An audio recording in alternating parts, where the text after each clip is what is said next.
Hello, welcome to Teacher, Mother. Secret Lover.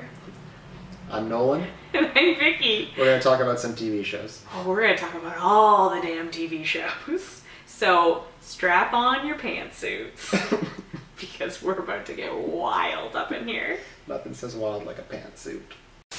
Anyways, it's the best time of year because it's September and that means all the new TV. It's Christmas and Thanksgiving because we get lots of gifts and we're very thankful for all of them. And some of them are terrible. And in this batch we're going to watch today, there might be what is some people are calling the worst sitcom of the new year already. Oh yeah, there looks like there's a nugget sitting right there. Yeah. So what are we going to look at today?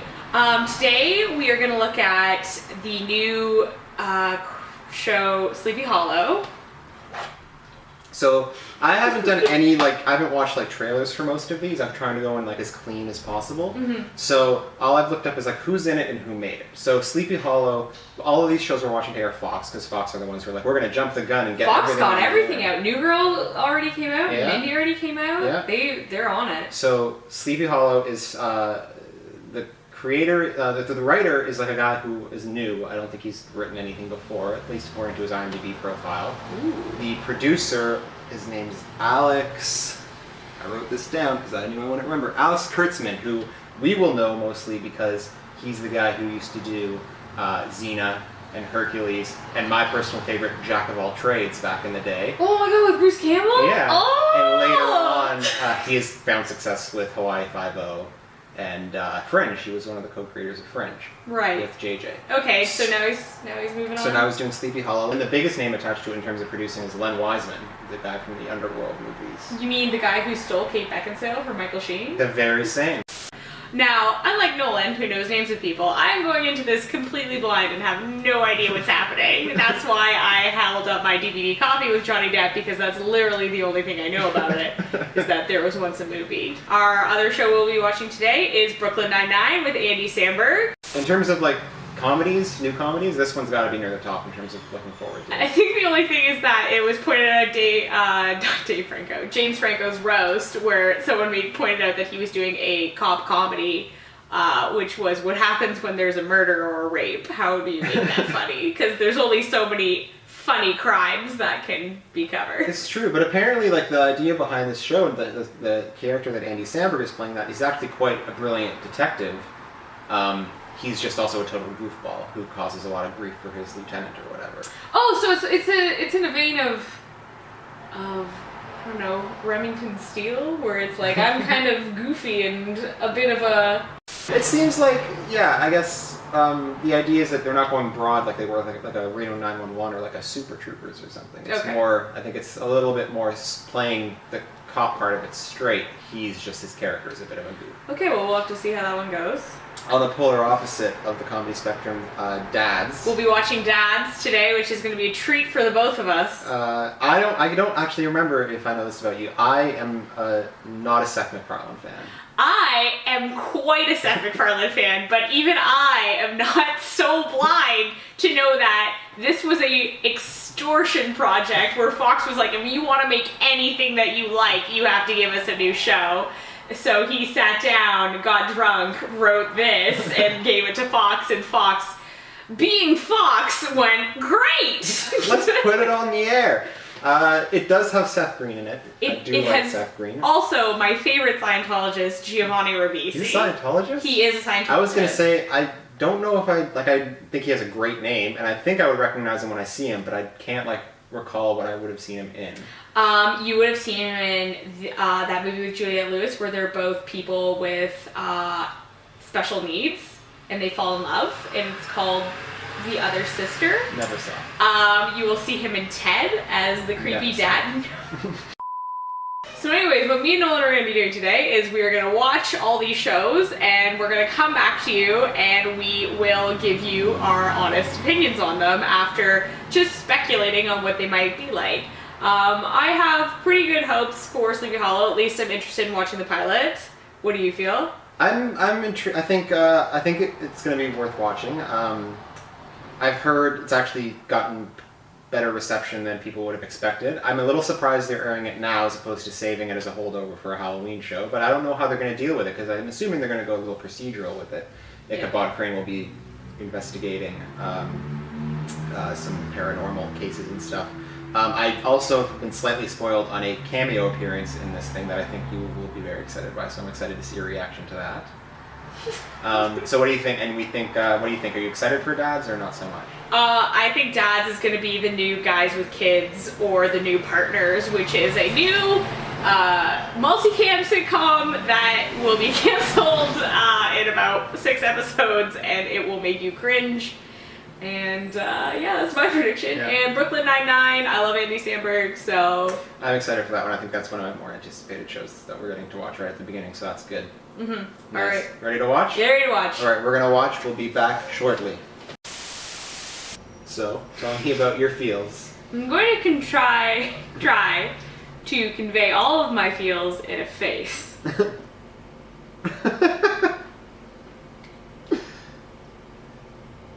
I'd say that's mostly accurate. Yeah. Let's start with Sleepy Hollow. Okay. That's a good place to start. Sleepy Hollow was interesting. I think here's my review of Sleepy Hollow. Many more TV shows are coming out, and I just don't know if I'm gonna have the time for it. Yeah? It's one of those shows. I thought it was pretty decent. I think my expectations, if I had known the premise, would have been pretty low, but the way it was executed was pretty good. I mean, it's interesting that they decided to take like a nerdy-ish school teacher character and turn him into some kind of Revolutionary War badass.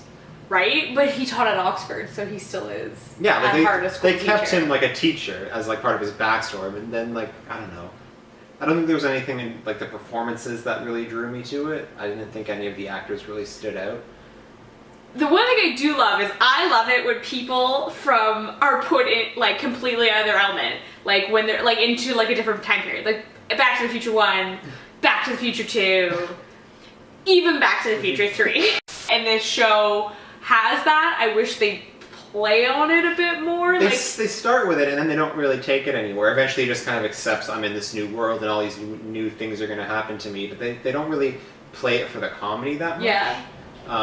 Which I think except for how well the Headless Horseman takes to the future, because machine gun wielding Headless Horseman is perhaps my favorite thing. He has an axe that's obviously a gift from the devil himself, and the on fire he just tosses it aside for like automatic weapons. Yeah. And as well he should, because like what's the best thing his axe can do? It cauterizes the wounds as he like goes through, because it's always on like burning fire. But like, even then I'd be like, yeah, I'd pick the machine gun over that. I think I would upgrade. This show seems to have high hopes for itself. I think it's got some detailed planning. I think it knows where it's going, which is interesting. Yeah. And Len Wiseman seems to know the supernatural genre pretty well. Yeah. So I don't know how much he's going to direct or how much overseeing he's going to do of the show, but if you have some Hollywood director attached to your project and it's this project, he's not a bad pick.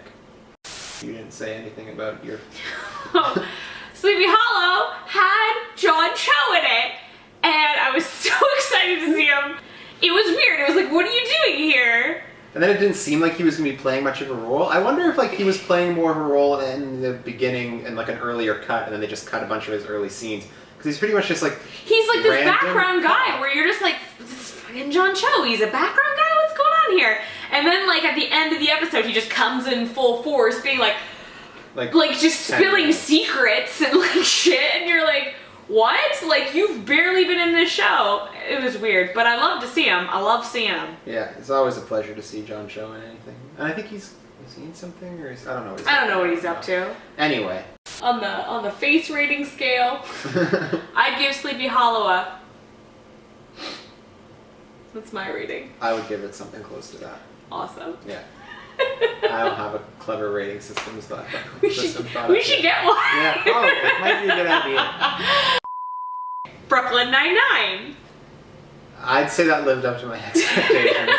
I laughed a lot. I thought it was very funny. I thought the ensemble's great. I don't recognize everyone. There's some people I recognize that I wasn't expecting to see. Mm-hmm. But Yeah, really fun. All the characters seem really funny. The scene when the new captain was going through them all with Terry Crews, and he was giving like little stories and all of them was like exposition, but at least like the jokes were pretty solid for all of them. Like when what's his name, John. Oh, Joe Latruglia. Joe Latruglia was dropping the muffin and then hitting his head and stuff. Like that was really funny. And I thought they walked the line of like, yes, they're New York cops. They're going to be investigating all sorts of different crimes and murders, and even they actually managed to like make it seem like the first crime is a murder, and it's actually done very well. It's just kind of like they're cops; they see murder all the time, so they kind of just remove themselves from it. But like, it works. Like it definitely works. Yeah, and you totally buy that Andy Samberg's a great detective. Oh, he's just adorable, but still being a goofball. Just but without I like sometimes Andy Samberg's characters, they can kind of border into the obnoxious territory, and this character I think strays that line really well, where he's like he's like a smart ass, but he's not like he's an endearing smart ass. I think the thing I'm most excited for about Brooklyn Nine-Nine is that all of Andy Samberg's SNL cast members will at one point be in the show, because you get one in the first episode, and it's just like, there's gonna be one every single episode, because it's filmed in New York, like, they're just all gonna be there, and I'm so excited. So yeah, Brooklyn Nine-Nine, I'd say, like, I don't think it was I don't think it's a 10 out of 10, like, hysterical thing, but I think it shows a lot of promise, and I'm definitely gonna keep watching that one. I'll give Brooklyn Nine-Nine a... And then dads. Oh,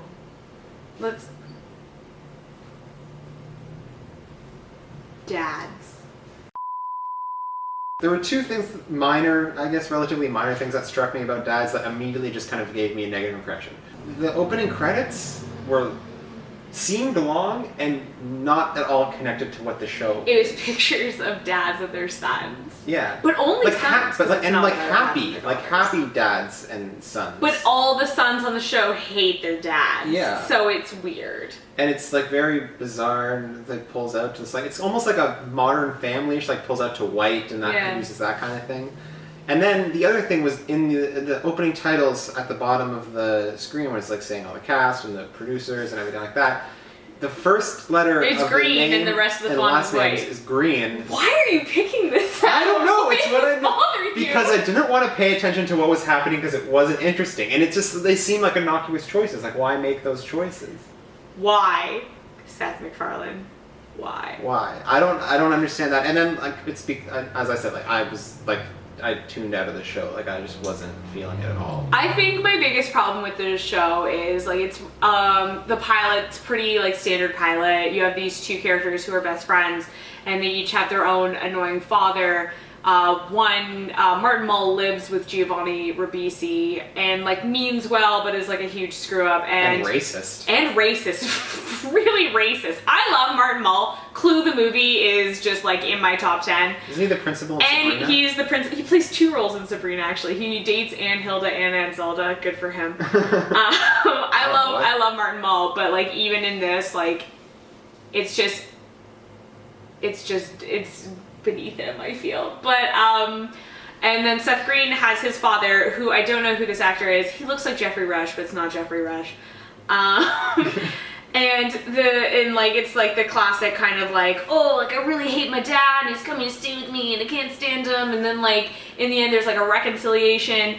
And the thing is that his dad is actually awful. Like he's horrible. Like there's no redeeming qualities. They have a competition where they say whose dad's done the worst stuff, and all of the things that Seth Green's dad has done are like horrible things where it really would like kind of cut you off from your father, like ever being able to like trust him or love him. And it's just like it's just not believable that like he would want to be around him. Yeah. Like there's a scene with his birthday party and like ruins his birthday party in the worst way. Like he says horrible things and like it's just like, I guess that's fine. When their dads aren't on scene and they're talking to each other about their dads, which is apparently all these characters do with their whole friendship is based on them discussing their parents. It's true, they just talk about their dads. Never their mothers, just their parents. Where are their mothers? That'll be a very special episode when the moms are introduced. When the moms show up.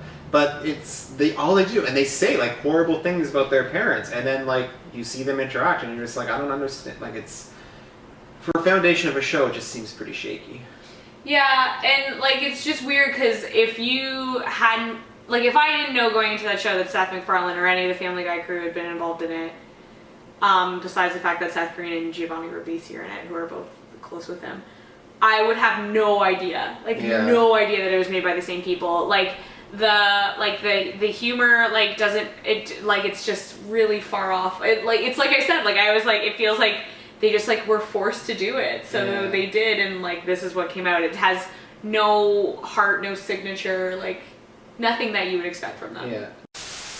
So yeah, that's, I mean, I'd say in terms of the first 3 new shows, I mean, I didn't watch, I mean, I guess Million Second Quiz started too. I didn't watch that yet. Oh man, it's on like it's one of those shows that's on like more than once a week or something. Yeah, it is. It's on like 2 to 3 times a week. It I think asks for too much for me. I don't have that kind of dedication to. It's really complicated. I was reading the rules and I was like, I don't know what's happening.